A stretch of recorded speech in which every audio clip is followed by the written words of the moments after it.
at the numbers involved and the fact that we are going to become a minority in our own country before 2050, well before 2050 for the younger people, that I term to be genocide.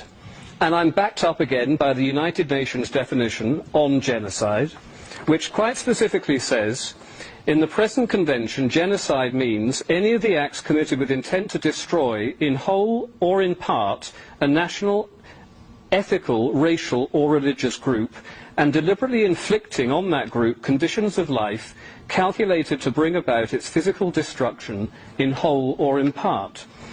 Now, go to any city centre, which is inundated with the third world. You will not see any white people in Tower Hamlets. You won't see white people in all parts of Luton, parts of Leicester, all across the country, because they have been driven out. They have lost their right to exist as a culture and a race in their own country.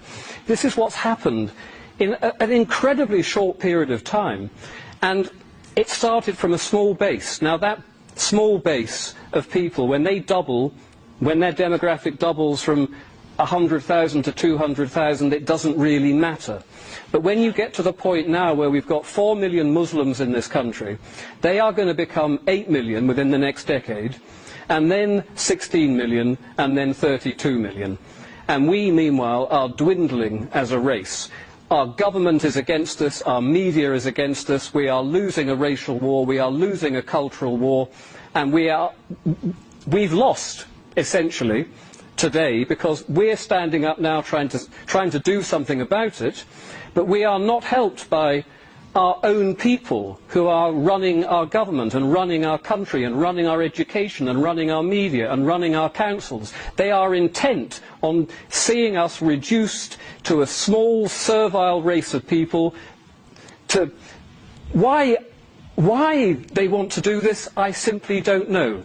Some of them are evil, some of them are naive and stupid and don't understand, but combined with the evil and with the naivety, we are in serious, serious trouble, and our children and our grandchildren are going to be utterly confused by how did you allow this to happen, and what sort of people were you to sit back and allow this to happen under your noses?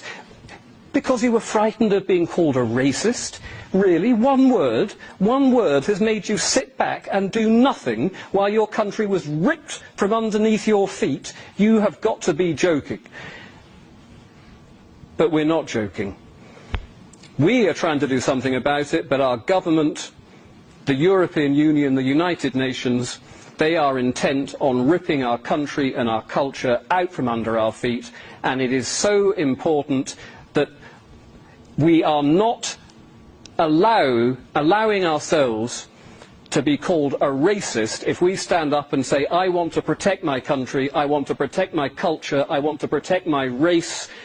You are the racist, because what you are doing is probably the most evil act of criminal racism carried out in the history of mankind. You have deliberately reduced an indigenous people to servitude.